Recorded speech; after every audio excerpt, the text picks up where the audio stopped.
This is not a event which is going to adversely affect uh, the sort of core supporters of Donald Trump.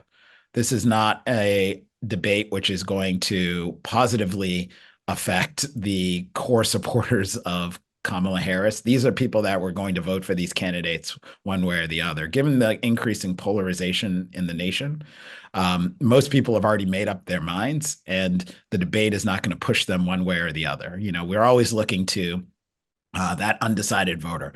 The undecided voter, the population of the undecided voter is shrinking, and it shrinks with each day.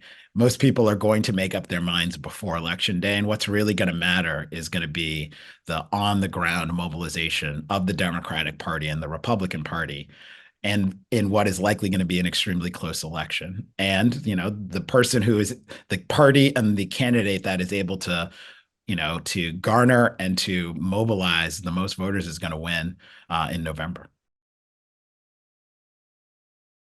The consistency in the challenging of who Donald Trump is, his policies, and his viewpoints, as well as his personality, that Harris undertook, is something that Democrats have been waiting for a long time.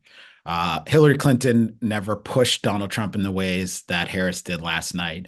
Joe Biden did not do that. This is one of the first Democrats that called Donald Trump out on a number of his personal characteristics, his policies and legacy, and his overarching personality.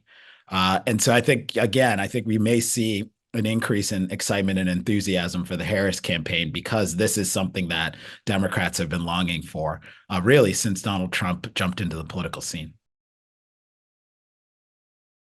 I think this is one of those instances, as an educator, you see someone who was prepared and someone who was not. This is what preparation does. It leads to success on game day.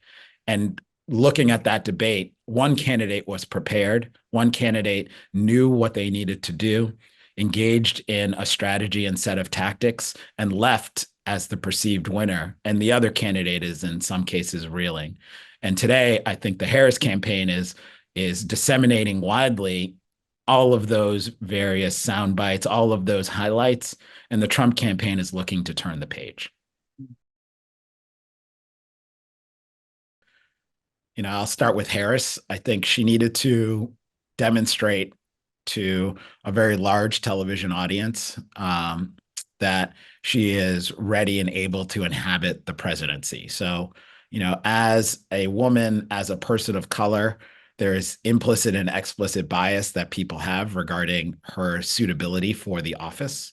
And one of the things that needs to be communicated, again, is that this is a person who is experienced, who is ready, and who is able to inhabit that office. And I think that she did that effectively.